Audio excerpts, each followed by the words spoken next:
Okay, here we are with the Marantz PMD 430. It's a pretty popular Marantz stereo recorder. It's awesome. You can live monitor the whatever is going into the tape source, and when you live monitor it, you can kind of create a slight delay depending on how you have this setting, and it also will give you really nice tape effects. This thing is great because it has some really great Dolby DBX and Dolby B settings, so you can really cut out quite a bit of the hiss off of a cassette without losing high end, which I think is really cool. But these are great, they're great when you get them like this and they work, but sometimes since these are older and not really maintained anymore, like this one, I have it plugged in, you can see it just doesn't even, it's just not even working. And in fact,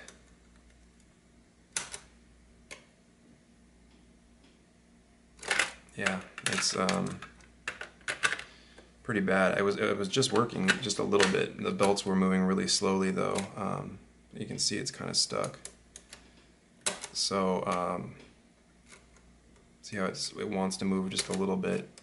See how it's moving very slowly with the rewind. So the belts I think are just really loose and bad, and we're going to go ahead and replace them. I bought these belts on for the PMD 430. I bought them on vintageelectronics.net, I believe. Bob over there has a lot of great parts. Again, I'm not endorsing that place, it's just where I happened to find the stuff that I needed. So we're going to unplug this and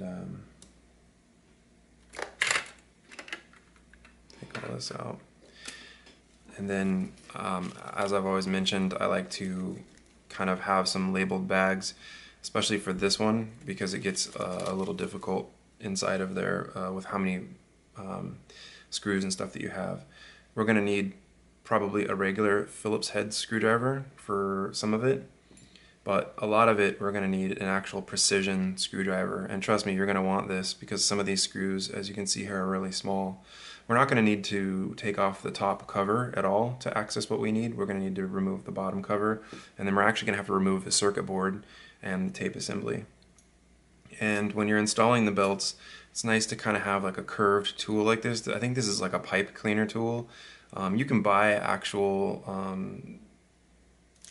tape assembly stuff, actual tools for it, but I mean, you just need like a little small curved tool. If you don't have that, you can use some sort of tweezers or whatever. It's kind of like you need a third hand or whatever.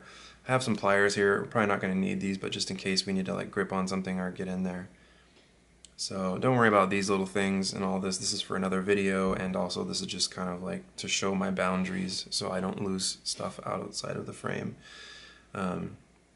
So let's get started. The thing on this that has to come apart is we have to remove the bottom plate, which just has these 3 screws and then these 2, so 5 total. And then we're going to have to remove this piece. So like I said again, the precision screwdriver is perfect. And I've got a pre-labeled bag here that we're going to use.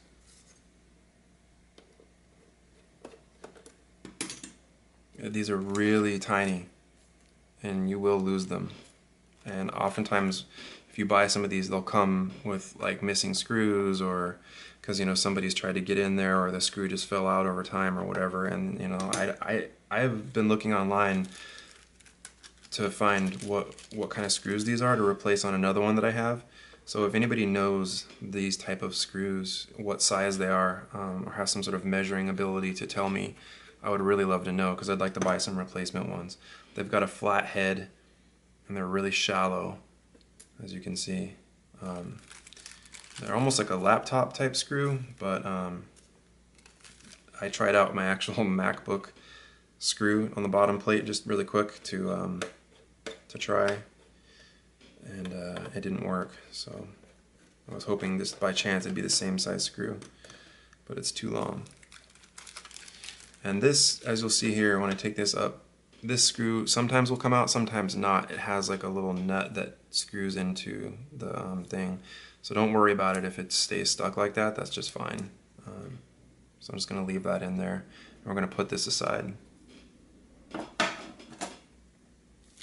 Okay, as I mentioned, this cover has to come off.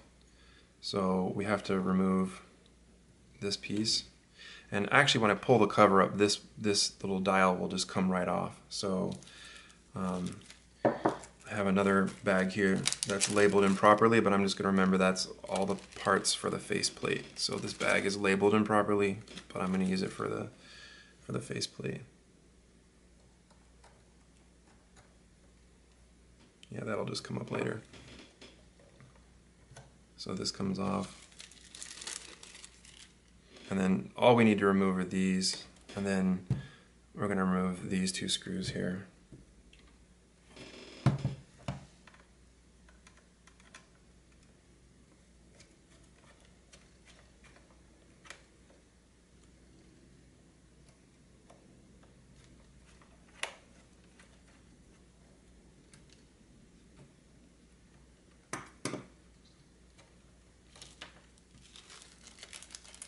So we're not gonna, the bottom one we can set aside for now.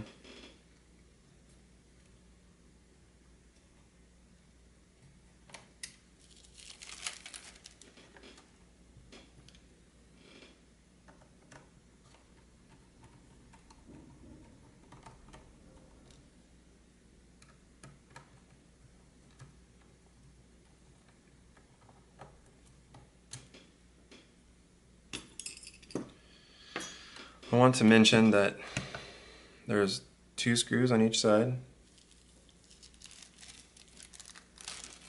and there's also a screw here, and that's the only one for the top cover that we should have to remove. And I'm just going to throw it in here since I know that's what goes with the top faceplate. And then, like I said, I want you to be aware that there is inside of here, there's a wire connecting, so don't just yank this up. You don't want to disconnect it. So if you just kind of slightly push here, slowly, this little piece comes out. So this is where we can use the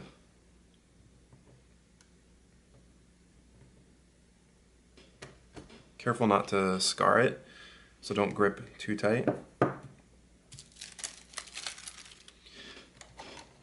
And see how this just comes right out.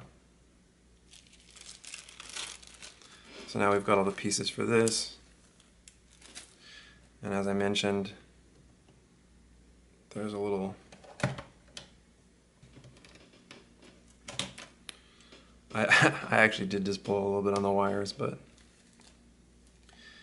okay, now that this is all apart, we're going to see that there is this circuit board now needs to come off.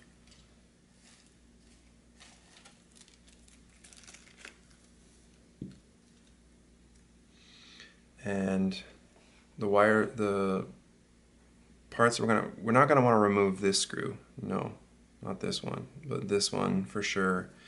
And then these corner ones.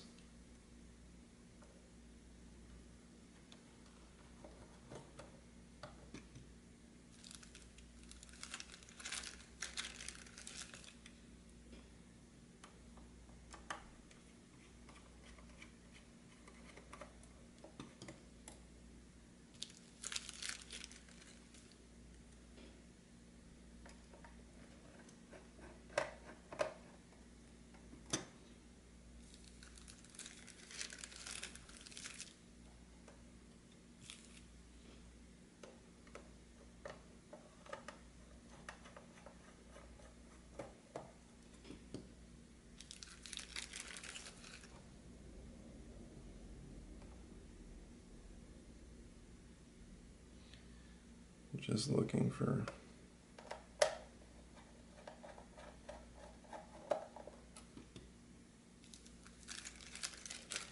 if you saw my other videos, this is why I mentioned to have these bags, because I mean this thing, it has a lot of screws that you have to remove and it starts to get pretty complicated.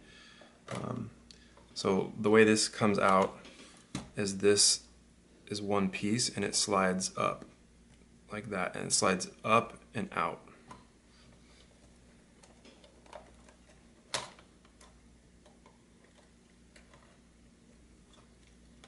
This screw does not need to be removed.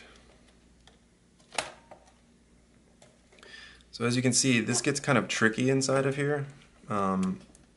We're not gonna unplug any of this stuff, but if you want to unplug this device, then you want to definitely take a photo and remember where everything goes so you don't make any mistakes.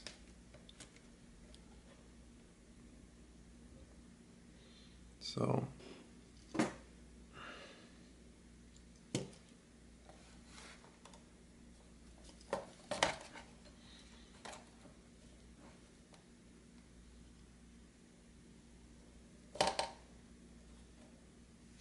So what we have to do now is we're going to have to remove this piece, and this lifts up and comes off. We also have to remove this piece.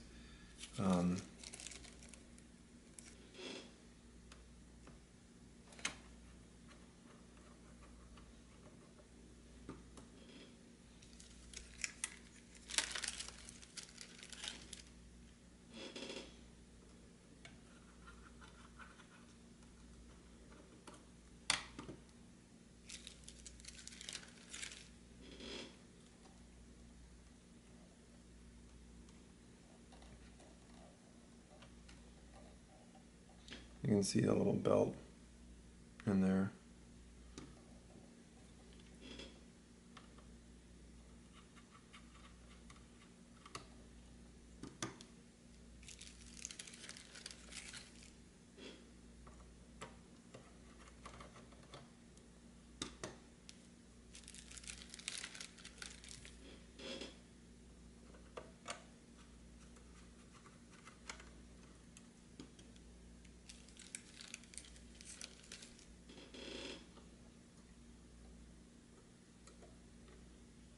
This is attached, so you want to leave that there.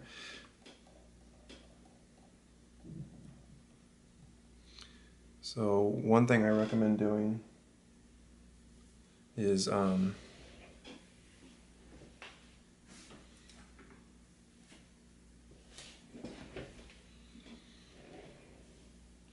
definitely take a photo.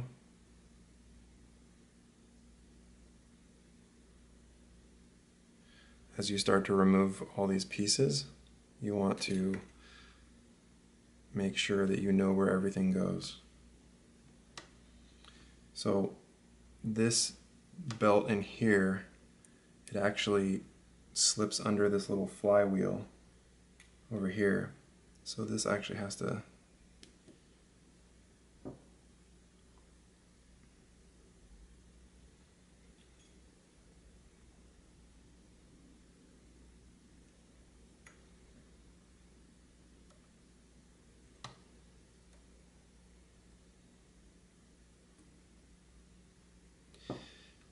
So the way these go together, I'm going to probably do a better illustration and flash it on the screen.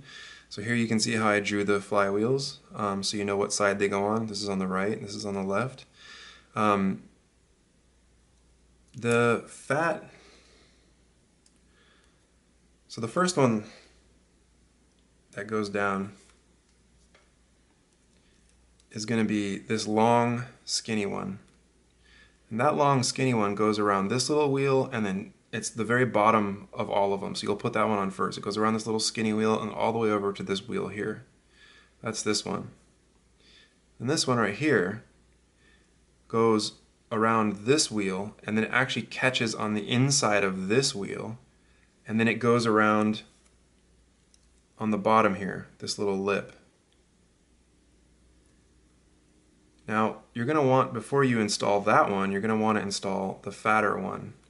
And the fatter one goes from here, and it goes around this, it comes off of this wheel, and it comes on the inside of this flywheel right here, and then it goes around this fatter flywheel. So you'll need to install that before you put this one on the little lip here. So let's look at how that looks. I'm going to leave this here for a second longer, and as I said, I'm going to make a better illustration and probably have that on the screen and hopefully be highlighting some colors here of various things so you can see. Okay, so these come right off and they actually don't look bad. You can see the misshapenness of the old one. So sometimes that's how you get that tape warble, and it actually doesn't feel as bouncy and pliable as this one. It feels a little more brittle, but you can see how it gets kind of skewed. This probably just sat for a really long time without being played, and so this is just the one portion where it was, you know, bent and it just never moved for a long time. So this doesn't look so bad. Again, it feels it's definitely stretched out compared to this one. Maybe not too bad.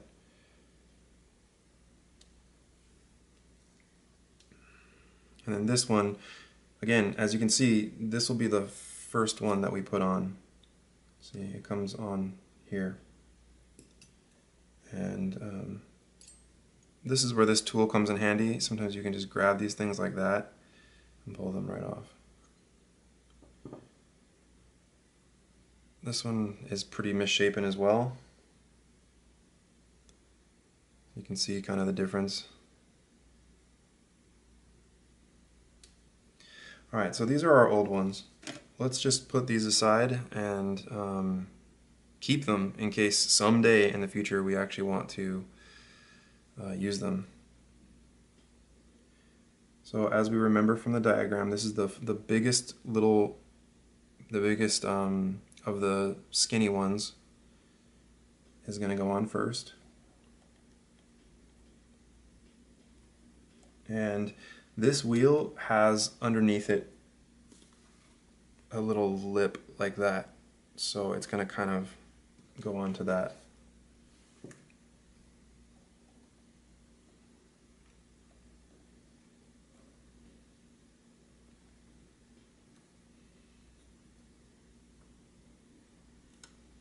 There. And that just pulls straight across, and then just turn this, make sure you're seeing this turn as well, so everything works and it's not kinked or anything like that. So the next one to go on, boy, it's really dirty down here.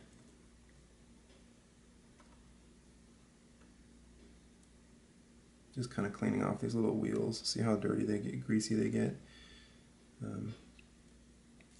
Alright, the next one to go on. This one might be a little tricky, to be honest with you.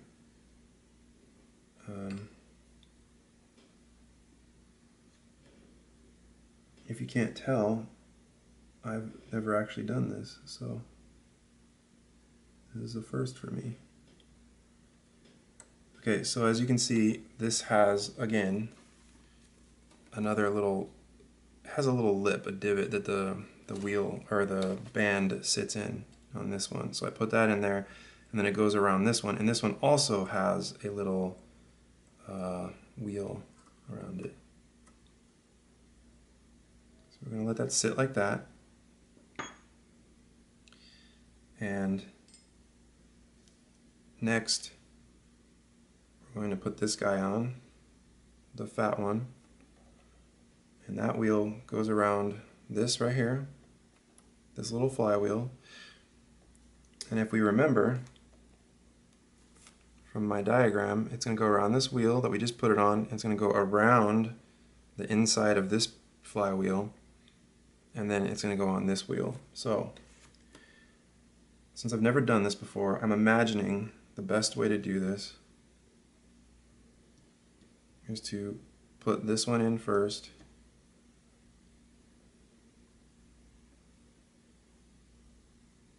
probably like so, and then we're going to want to, okay, so it looks like the order is going to be, you take these all off, you put this one on first, then we put this wheel in, and we place this one around the wheel, bottom part of the wheel, and then get it all aligned. Then we're going to put this on here. We're just going to lift this up slightly and just pull that onto the flywheel like so. Place it around this one like so.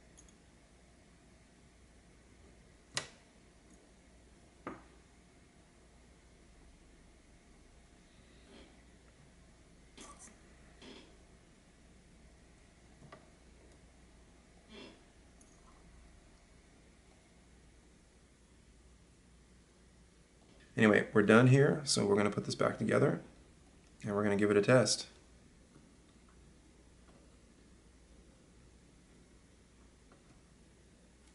This is the tape assembly.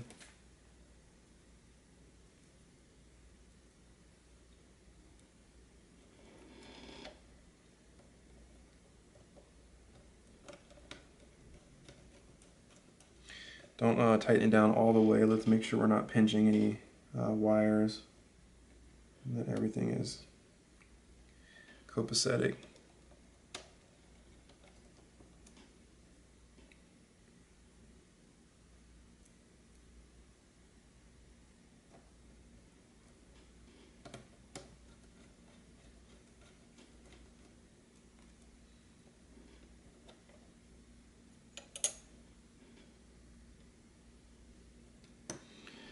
Okay, another quick visual inspection. Everything looks good. It's important to note that these switches have a little dust guard that goes on them, and it might fall off when you pull this board out. But it just prevents dust and stuff from getting in there.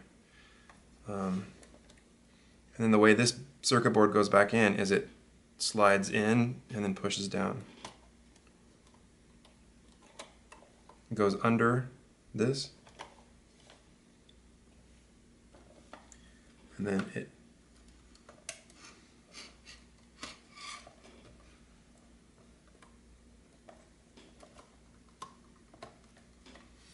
it goes on here. There's like a lip. You can see it has like a little guide, and you just push it on like that.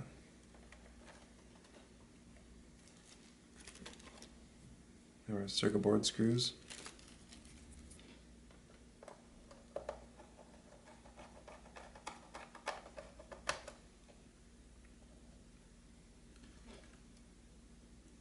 Just inspecting it.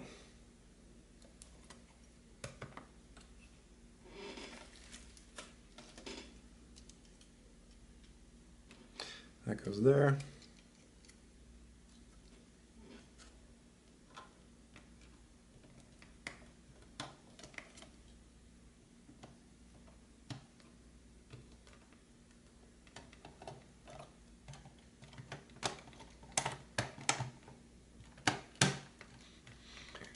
This piece slides under here.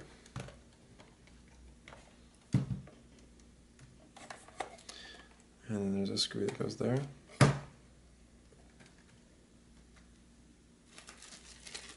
We have our board for the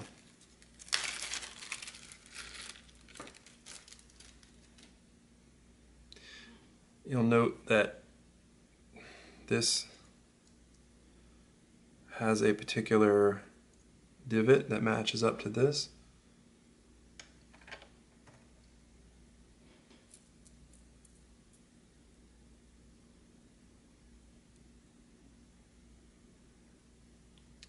As does this piece.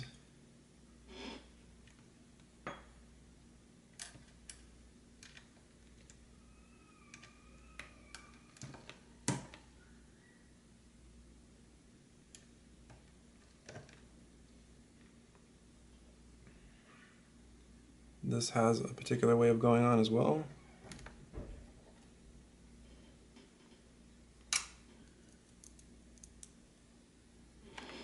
And these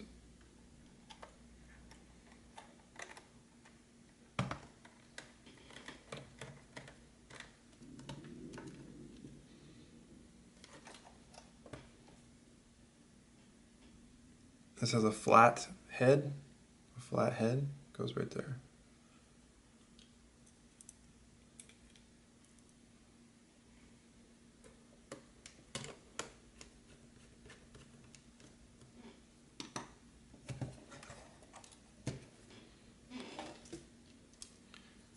This may or may not stay attached, but it has the raised portion here. These do not. And that goes right, goes like that. So this goes right there.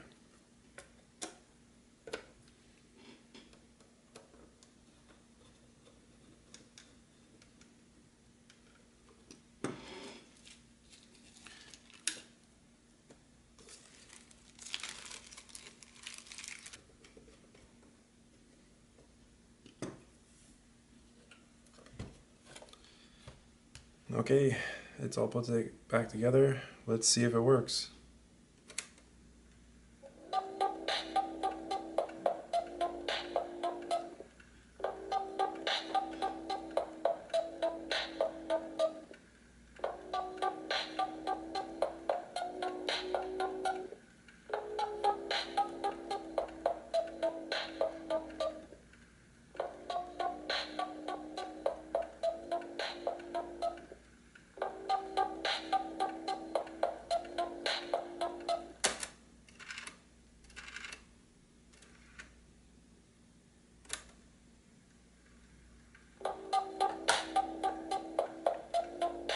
Yeah, this is just an endless tape, loop tape that has a gap of sound in it, so that gap is just natural to that.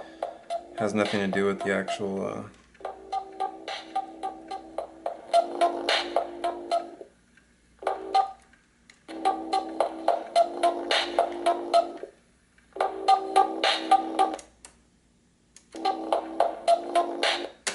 Yep, everything seems to be working.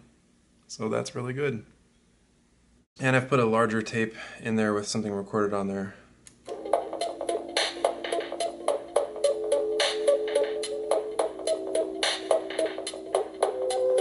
And it's working.